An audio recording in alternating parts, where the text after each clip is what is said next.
You do have to be patient. You have to know your limit and play within it.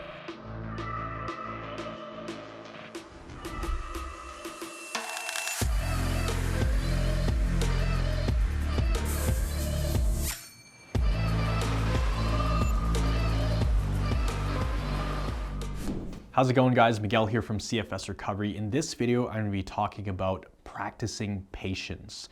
Now, when you have chronic fatigue syndrome, it is very difficult to be patient.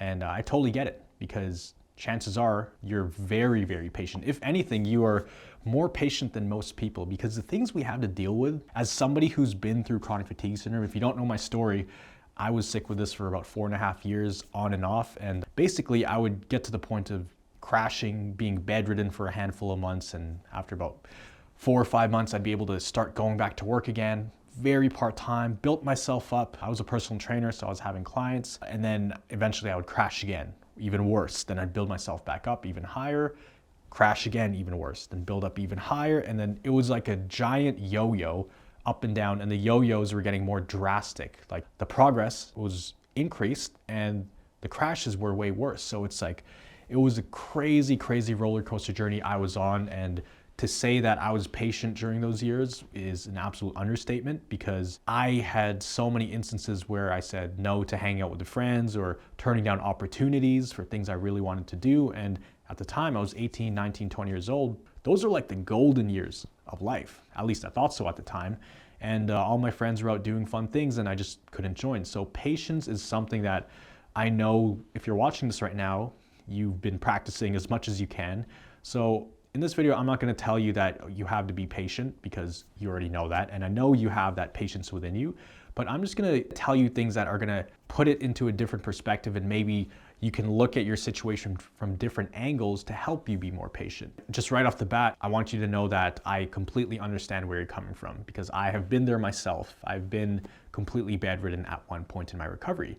Now, the reason we start to get impatient, of course, it's the eagerness to get back out into the world again, because in the beginning, there's a bit of a shock factor where we're living this life, we get sick, now we feel like we've been stripped of life.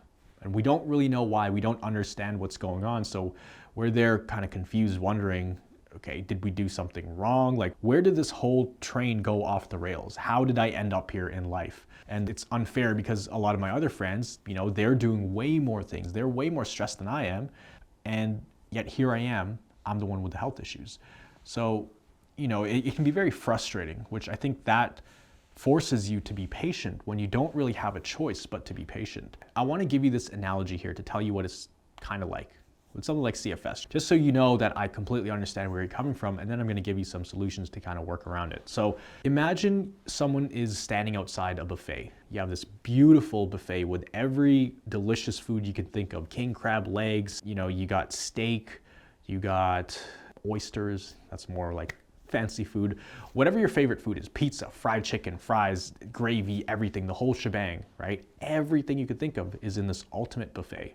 And you're outside the buffet, right? You're just outside the doors. You can see the food. You could see the food. You could see people leaving the restaurant and they're saying, that was absolutely delicious. I can't wait to come back here. So you're sitting outside and you can't get in, and you wish you could get in, because this is such a tease. It's just seeing all that food.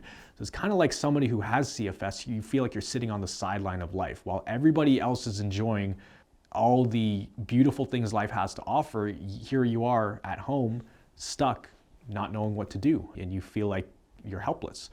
So imagine that person is standing outside the buffet, and somebody who works there opens the door and they say, hey, you want to come inside? You want to check this out? You go, sure, I would love to. So they say, hey, come on in. The door's wide open. We're going to unlock this, come in. So they're going to let you come into the restaurant. They're going to show you the different foods. You could smell it. You could almost taste it. But just as you're putting some king crab legs on your plate, they tell you, hey, it's time to go outside. Sorry, you were in here for 2 minutes. Time's up. Have to go take a break again. Go sit outside. So that's kind of what it's like recovering from CFS when you're not able to look at it from a grander perspective, right? Once you do a few activities that feel normal again, once you go out and feel normal, it's really tempting to go, hey, this is a good feeling. I like doing this. Even if it's not going out, even if it's doing something within your house, you're going to be tempted to do more and more and more of it, right? But the thing is, a lot of people can overdo it, and that's where people get in trouble. I also have another video right up here. It's called Gambling with Your Recovery. I might have changed the title by now. But that's the reason a lot of people end up over pushing themselves and crashing. It's because when they start to feel a little bit better, they try to go all in. Well, what happens if you do that at a buffet and say you have a time limit in this scenario? Well, they're gonna kick you out. It's like, hey, dude, you just made a huge mess here. You try to grab all of the food within 2 minutes. No, you're out. We're not gonna let you back in. Whereas you go in there, you follow the rules. In CFS, it's basically the rules of recovery. Don't overdo it.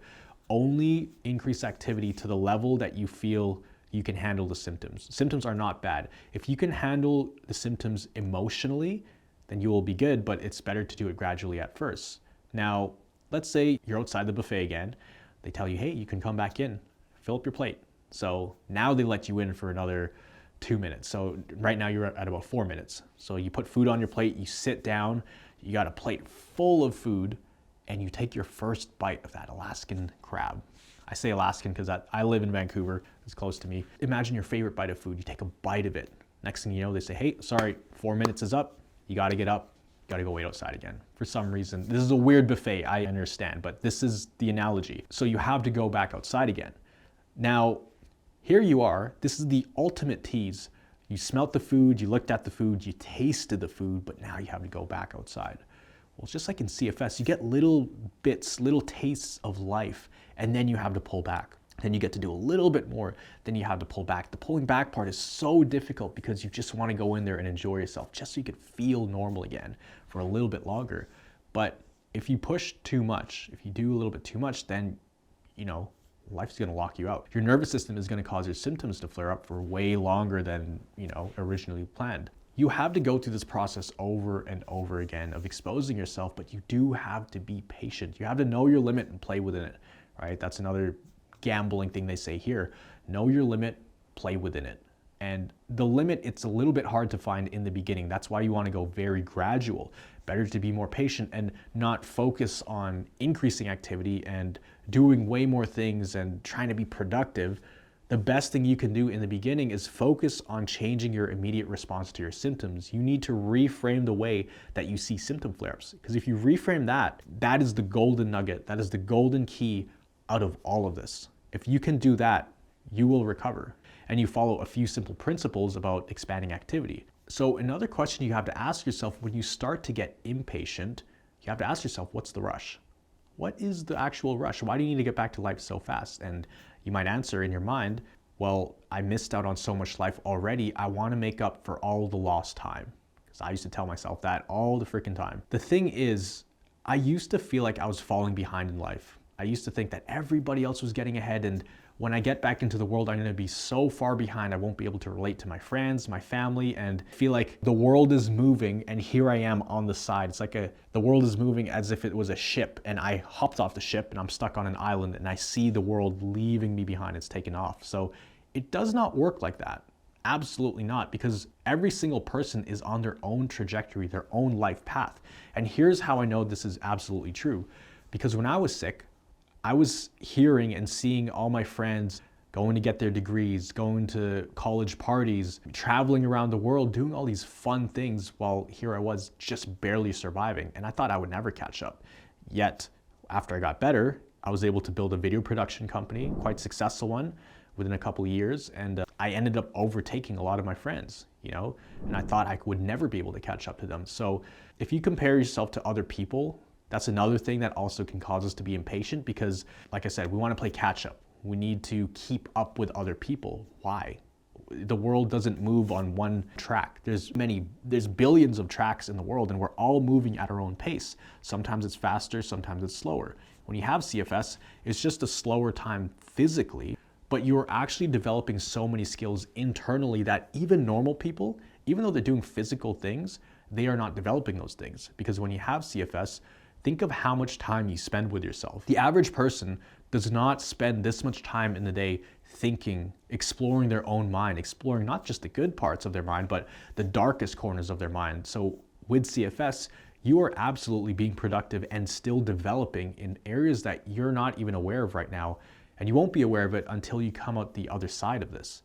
because you're gonna know yourself so well that when things come up, when life gets stressful, you're gonna know how to respond to those things. You're gonna be able to use this whole experience as a reference point. And everything after this illness, trust me, it gets way easier. Life is easy compared to what you're going through right now. So just know you are being hardened, you are developing certain skills, and you will have an iron spirit by the time you come out of this thing. But the truth is, the only reason you feel like you're in a rush and you feel like you might need to catch up to your friends and family and to the rest of the world, because you live in this illusion that everything is moving on one track. But like I said, we are all on our own tracks in life, and things speed up sometimes, things slow down. Patience is probably one of the greatest skills that you will learn in recovery. Not just patience with yourself, but patience over things that you can control, and understanding that great things take time.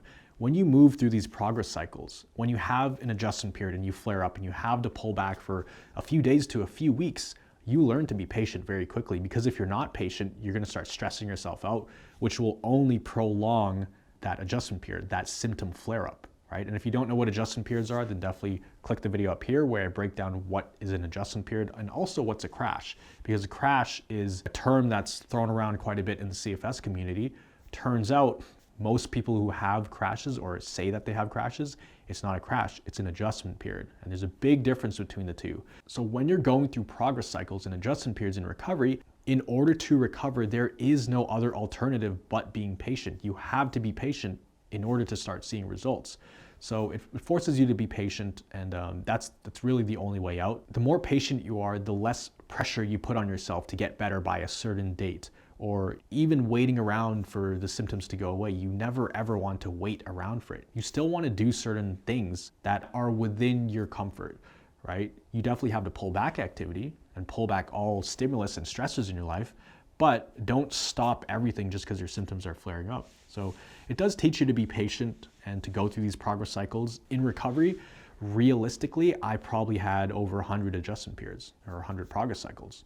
I had to learn to be patient, and I had to learn that in going into the fire, which is basically your symptoms flaring up, think of a samurai sword, which I also broke this analogy down up here. You know, recovery, think of yourself like a samurai sword. How are these beautiful, amazing pieces of art, this beautiful samurai sword, how is that made? Well, it goes into the fire, then they take it out, then it gets hammered and beat down, so it gets stronger and stronger every time. In CFS, you know, that's your spirit being molded, right? And things after recovery are going to feel way, way easier. So like I said, I could talk about patience for hours and hours here, but overall just know that you need to stop thinking that there is a rush to get better, and you need to stop thinking in terms of deadlines. You know, no matter what is happening around you, maybe there are certain goals you have, like timelines to get better by so you can see certain things, but having that pressure on yourself, it's only gonna prolong the process. So it actually has the opposite effect. In normal life, you have these goals so that you can get things done by a certain time. And the more goals you have, the more firm they are, and the better plan you have in place, the more you can predict when you achieve those goals, and the more likely those goals will be achieved. However, in recovery, it's actually the opposite. When you set a hard deadline and say, I'm gonna do this, and I backtrack the result to what I need to do and planned it out, that means I should get better by then? No, that only adds time to it, because that puts unnecessary pressure and stress on yourself. Even though your intention is good, it actually does the opposite effect. And trust me, I know this, so better to just not have any deadlines and just don't rush to get back into things. The key in this video is to just continue being patient. I know if you're watching this right now, then you have been patient. I don't know if it's been months, maybe it's been years for you. But now that you've found this information, you don't have to be patient for that much longer, because you will actually start seeing progress. And when you start seeing progress, it is easier to be patient, and you know, it just becomes natural. You don't even think in terms of I have to be patient, or you know, in terms of timelines. You just learn to be in the present moment and enjoy the things you're able to do, and your results tend to compound when you can shift into that mindset. So I hope you guys got lots of value out of this video, and you took some notes, at least mentally. Just remember to implement this. Implement all the things that I teach on this channel, all the videos you watch.